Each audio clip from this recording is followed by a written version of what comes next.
Shalom, puji Tuhan kita boleh kembali ada di hari ini. Mari kita mensyukurinya dengan kita berdoa. Terima kasih Tuhan Yesus buat hari yang baru, hari yang penuh berkah. Kami boleh ada dan saat ini kami hendak melandasi hari ini dengan firman-Mu. Mohon hikmat dari Roh Kudus agar kami memahami firman dan kami dapat lakukan dalam kehidupan kami setiap hari. Dalam nama Tuhan Yesus kami berdoa. Amin. Ya, puji Tuhan Bapak Ibu. Firman Tuhan kita terambil di dalam 1 Korintus 15 ayat 10. Tetapi karena kasih karunia Allah aku adalah sebagaimana aku ada sekarang. Dan kasih karunia yang dianugerahkannya kepadaku tidak sia-sia. Sebaliknya aku telah bekerja lebih keras daripada mereka semua. Tetapi bukannya aku melainkan kasih karunia Allah yang menyertai aku. Itulah dasar firman Tuhan kita pada hari ini. Dan tema kita adalah jangan menyia-nyiakan kasih karunia yang Tuhan berikan. Ya, jangan sia-siakan kasih karunia yang Tuhan berikan. Nah, saudara, banyak orang memahami bahwa kasih karunia itu ya sesuatu yang murahan. Ya, orang memandangnya bahwa kasih karunia itu ya karena diberi cuma-cuma sehingga mereka pun hidup dengan sembarangan, hidup dengan sesuka-suka dan semau-maunya. Sehingga kadang ada orang berkata, ya enggak apa-apa kita buat dosa ya di hari Senin sampai hari Sabtu. Kan nanti hari Minggu kita masuk gereja dan di sana kita bisa datang memohon pengampunan Tuhan dengan pengakuan dosa. Nah saudara, sesimpel itu dan sepragmatis bahkan sefatal itu pemikiran orang. Dan ini semua karena cara pandang yang salah terhadap anugerah dan kasih karunia. Nah Bapak Ibu yang dikasih Tuhan, karena itu saya perlu menjelaskan dan perlu menyampaikan firman Tuhan ini. Bahwa yang benar adalah bahwa kasih karunia itu adalah sesungguhnya anugerah Tuhan. Sesungguhnya adalah kemurahan Tuhan. Yang muncul, yang sungguh timbul datangnya dari Allah itu sendiri. Inisiatifnya. Kenapa? Karena sesungguhnya kita orang-orang yang tidak layak untuk dikasihi. Orang yang sudah jatuh dalam dosa dan memang sudah hilang dari hadapan Tuhan. Kita sudah menjadi musuh Allah. Menjadi orang yang mengalami kebinasaan. Tetapi kasih karunia Tuhan. Ini bicara tentang inisiatif Tuhan. Kerinduan Tuhan. Dialah yang sendiri mau datang kepada kita. Yohanes 3:16 berkata, karena begitu besar kasih Allah akan dunia ini. Sehingga dia mengaruniakan anaknya yang tunggal. Supaya setiap orang yang percaya tidak binasa, melainkan beroleh hidup yang kekal. Jadi lagi-lagi dikatakan karena begitu besar kasih Allah. Jadi ini betul-betul karena kasih Allah kepada setiap kita yang sesungguhnya tidak layak untuk dikasihi. Tapi Allah melakukannya bukan karena melihat kita. Tapi Allah memberikan kasihnya karena memang dia mau mengasihi kita. Inilah yang disebut dengan unconditional love. Artinya kasih yang tidak bersyarat atau unlimited love. Kasih yang tidak terbatas. Dan itulah sebabnya kita harus sungguh-sungguh sadari itu dan kita sungguh-sungguh mau ya memiliki sebuah ya kehidupan yang mulai ya benar untuk menjalani hidup ini. Karena lagi-lagi kehidupan kita ada karena kasih karunia atau anugerah Tuhan.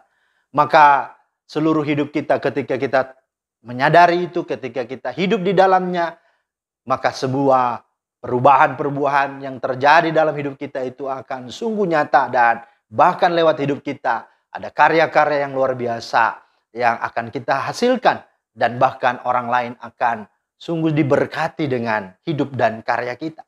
Nah, itulah yang dialami oleh Paulus. Ya, dia sungguh-sungguh sadari itu.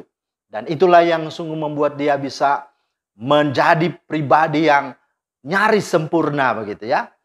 Karena memang hidupnya hanya ada karena anugerah Tuhan. Dan itulah yang mewarnai dan terus menghidupi Paulus. Dan dia sungguh lakukan selama hidupnya. Dia bisa menyelesaikan, dia bisa mengakhiri dengan baik ya. Dan kita perlu contohi, kita perlu teladani. Setidaknya ya kita akan lihat ada 4 bagian penting di dalam apa yang disampaikan Paulus dan itu menjadi bagian dalam hidup kita jikalau kita hidup dalam kasih karunia Tuhan. Yang pertama, Orang yang hidup dalam kasih karunia Tuhan adalah orang yang terus sadar bahwa bukan hebat dan kuat dan gagahnya dia kalau dia bisa ada sampai hari ini. Dan itulah yang Paulus katakan di dalam ayat 10 bagian A. Dikatakan, tetapi karena kasih karunia Allah, aku adalah sebagaimana aku ada sekarang. Jadi Paulus tahu bahwa kalau dia bisa percaya dan beriman kepada Kristus, itu bukan karena dia, bukan karena kemauannya, tapi sesungguhnya karena Tuhan yang telah menangkapnya, Tuhan yang telah memanggilnya, Tuhan yang telah menyadarkan dan menyelamatkannya. Itulah yang peristiwa terjadi di Damsyik ketika dia mau perjalanan ke sana. Di tengah-tengah jalan Tuhan menyatakan diri, menampakkan diri. Sehingga dia di saat itu menjadi kairos bagi Paulus. Dia akhirnya percaya dan bertobat. Dan saat itu pribadinya sampai sekarang dikatakan dia sadar bahwa kalau dia ada itu karena anugerah Tuhan. Yang kedua, orang yang hidup dalam anugerah Tuhan, dia tidak akan pernah menyia-nyiakan kasih karunia atau anugerah Tuhan. Saudara, ada lagu yang berkata, pakailah waktu anugerah Tuhanmu. Nah, inilah yang dilakukan oleh Paulus.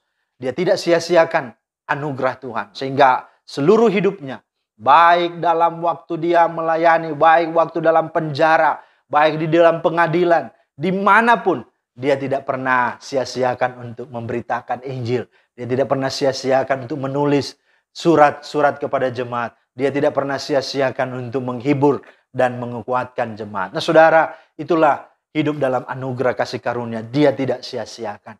Nah, yang ketiga, hidup dalam anugerah dan kasih karunia Tuhan adalah apa? Hidup untuk bekerja lebih keras. Dikatakan, aku bekerja lebih keras daripada mereka semua. Artinya, kalau orang hidup dalam anugerah, maka dia tidak akan pernah lemah, dia tidak akan pernah malas, dia tidak akan pernah lalai, dia juga tidak akan mau untuk berleha-leha untuk hidup menyia-nyiakan atau dia tidak hidup sembarangan. Tetapi mari lewat firman Tuhan ini Paulus mengajarkan kita bahwa rahasia dia bisa berhasil karena dia bekerja lebih keras dan anugerah itu memampukannya, menopangnya, menolongnya sehingga dia bisa mengerjakan pekerjaan Tuhan dan dia bisa finishing well. Dia bisa berkata, aku telah menyelesaikan pertandingan iman dengan baik. Aku mencapai garis akhir dan aku sungguh telah memelihara iman. Itulah sungguh menjadi rahasia karena Paulus hidup dalam anugerah. Dan yang terakhir, Paulus sadar bahwa dikatakan kalau dia bisa melakukan itu bukannya aku, melainkan kasih karunia Allah yang menyertai aku. Artinya Paulus sekalipun dengan prestasi, dengan pencapaian, dengan keberhasilan yang luar biasa, dia kembali kepada diri di hadapan Tuhan bahwa ini bukan dia. Artinya orang yang hidup dalam kasih karunia, dia sadar siapa dirinya, dia menjadi pribadi yang rendah hati, dia menjadi pribadi yang humble, pribadi yang low profile, pribadi yang sadar, sehingga hidupnya semakin diberkati, semakin menjadi berkat. Ibarat pepatah umum, semakin berisi padi itu, semakin merunduk. Hidupnya semakin menjadi orang-orang yang membawa orang lain sungguh berkemenangan dan diselamatkan. Maka itulah menjadi kerinduan bagi kita semua juga, bahwa pakailah kasih karunia itu. Jangan menyia-nyiakannya. Karena kalau engkau menyia-nyiakannya, maka kesempatan itu tidak akan engkau alami ketika engkau dipanggil Tuhan. Karena itu selagi engkau ada, pergunakanlah kasih karunia yang Tuhan berikan kepadamu. Tuhan Yesus memberkati. Amin. Mari kita berdoa. Terima kasih Tuhan untuk firman-Mu. Kami sungguh telah diberkati olehnya dan biarlah anugerah dan kasih karunia yang Tuhan berikan. Kami sungguh tidak sia-siakan tapi kami isi, kami pakai dan kami gunakan untuk kemuliaan Tuhan. Dengan karya, dengan kehidupan yang sungguh nyata menjadi berkat bagi banyak orang. Dan Tuhan dimuliakan dalam hidup kami. Dalam nama Tuhan Yesus kami berdoa. Amin. Ya, puji Tuhan jemaat, selamat menjalani seluruh kehidupan kita sepanjang hari ini. Tuhan Yesus memberkati. Shalom.